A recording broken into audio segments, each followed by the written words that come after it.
Chapitre 10, vidéo 2. Grand 2, ordre de grandeur.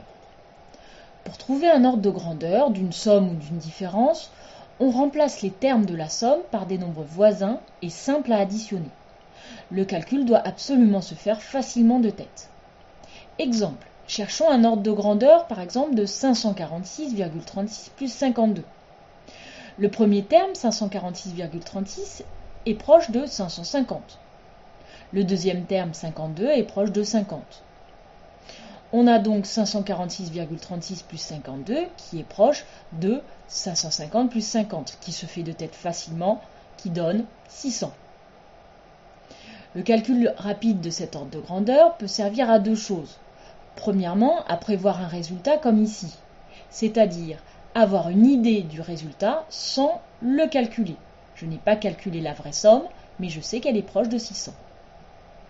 Calculer un ordre de grandeur, ça peut aussi permettre de vérifier un résultat.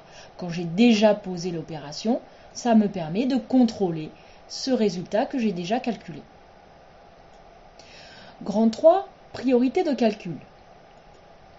Règle, dans un calcul sans parenthèse, ne comprenant que des additions et des soustractions, les calculs se font dans le sens de l'écriture, c'est-à-dire de gauche à droite. Exemple. Grand A est égal à 25 moins 6 plus 12 moins 30 plus 4. Ici, il n'y a pas de parenthèse pour nous signifier quel est le calcul prioritaire. Il n'y a que des additions et des soustractions, je vais donc faire les calculs dans le sens d'écriture. Ici, le premier calcul écrit est le calcul le plus à gauche, c'est-à-dire 25 moins 6. 25 moins 6 fait 19. Ensuite, je n'oublie pas de réécrire les autres calculs qui n'ont pas été effectués. Plus 12 moins 30 plus 4. Dans la ligne suivante, le calcul prioritaire est encore celui qui est le plus à gauche.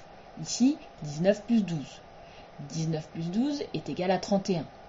Je n'oublie pas d'écrire les calculs suivants, moins 30 plus 4. Dans cette nouvelle ligne, le nouveau calcul prioritaire est 31 moins 30, qui fait 1. Je n'oublie pas d'écrire le plus 4.